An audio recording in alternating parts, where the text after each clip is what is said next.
So the first index I am exploring is EBSCOhost.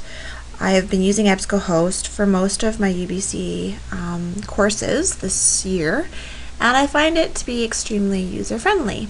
So I will choose a database. I'm going to choose ERIC because it's probably the one that I've been using the most to find the articles that I need. So I need an article. I recently lost track of an article that I had, and it was called something like Reapum or Weedum, or it had to do with weeding in the library. So I'm going to try looking for that again because I need it for one of my courses.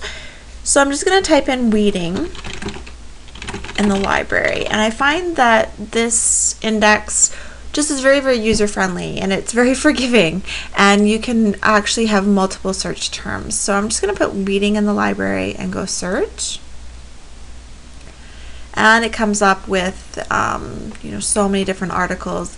One of the things that I do appreciate about it is it does it goes from the most recent publications, unless you change that. You can change it to descending or ascending order or what have you.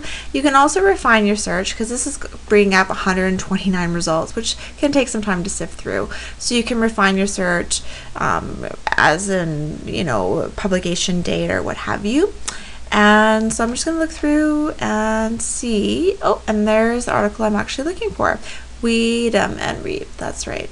So very, very easy to use. The other thing that I really appreciate about this index is the visual search option. If you haven't had a chance to use it, try it out. It's really quite fun to use. So basically, using the same search parameters, if I go search, it will bring up categories. And I find that this is really quite helpful because you may not be sure how you want to limit your search. So it'll give you prompts. So here, for example, I'll go, okay, weeding in the library. That's going to bring up 129 results. Now, as soon as I limit that, say weeding library, it's now going to narrow that to 31 results.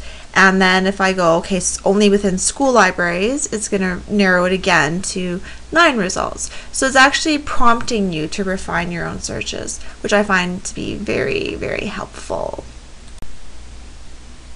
So the other thing within EBSCO, without having to exit out, you can actually now choose a different database within there, which is also really great. So I can now, for example, choose any other database. There's some that are more helpful than others related to whatever subject you're looking for. So if I was looking within the humanities, I would choose H.W. Wilson, and then I can just click on that and then click OK. And then now I'm searching within an entirely different search tool. So that's also very, very helpful about EBSCO.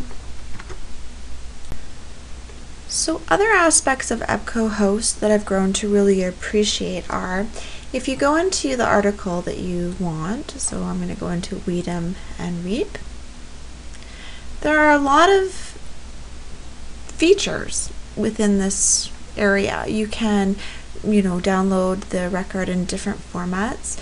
You can add the articles to a folder to keep for future reference.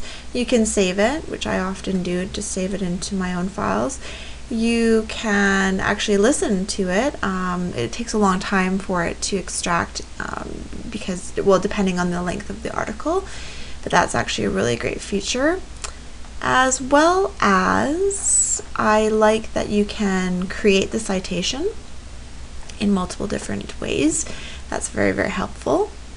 So there are a lot of features within the database that I really enjoy, which makes this my go-to reference source. So the next database that I decided to explore was the Digital Library for Information Technology and Education. And just accessing it and using it, I found it just a little trickier to get to the information that I was wanting. When you search here, that really brings up way too many results. You can go to the advanced search and type in whatever parameters you want, such as I tried digital literacy. and you can do, however many results you want per page, full text or abstract. I also decided to narrow it to the most current articles, so I went from 2010 to say 2012, and then limited it to journals. I found that this still brought up quite a few, in fact 77 matches, which was just a little bit too many to have to sift through. Within that, there didn't seem to be too many ways of isolating that further. You could go by the date, so this is relevance. You can now search by the date, so it'll come up with the most recent article. Popularity was an interesting attribute. I thought that was kind of interesting. I hadn't seen that in other databases, just to see which ones have been actually accessed the most. And then in terms of the publication, whichever publication was actually had published it. So overall, I find this to be just a little bit clunkier than any of the databases within EBSCO. I found them to be quite a lot easier to navigate, as well as get to the information a lot faster. This one seemed to be that maybe the articles were, just a little bit more difficult to get to.